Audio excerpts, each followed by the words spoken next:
رقم المقطع 5۔ السلام علیکم ورحمۃ اللہ وبرکاتہ۔ بسم اللہ والحمد للہ والصلاة والسلام علی رسول اللہ، اما بعد۔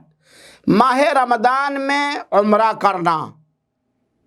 چند دنوں کے بعد ماہ رمضان سایہ فگن ہونے والا ہے، جس کے اندر بہت سارے اعمال اللہ تعالیٰ کے ہاں محبوب اور پسندیدہ ہیں۔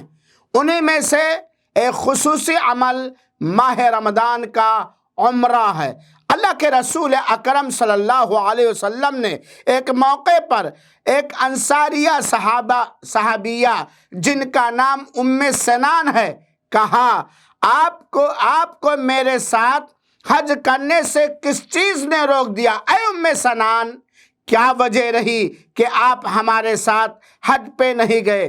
تو انہوں نے عرض کیا اللہ کے رسول اکرم صلی اللہ علیہ وسلم سے کہ میرے شوہر فلاں کے پاس 2 اونٹنیاں تھیں، ان میں سے ایک پر انہوں نے اور ان کے بیٹے نے حج کیا اور دوسرے کو کھیتی باڑی کی سچائی کے لیے چھوڑ دیا۔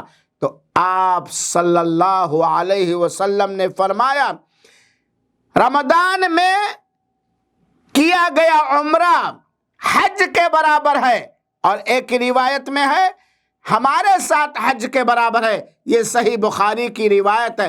گویا ماہ رمضان میں کیے گئے عمرے کا اجر اور ثواب ایک حج کے برابر ہوتا ہے۔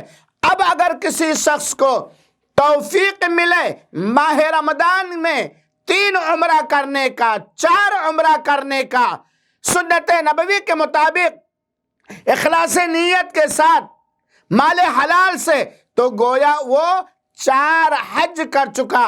لہذا میرے بھائیو ساتھیو، رمضان المبارک میں عمرے کر کے حج کا ثواب لو، اور کم خرچے میں، کم مدت میں، کم عمر میں کئی حج کا اجر و ثواب حاصل کرو۔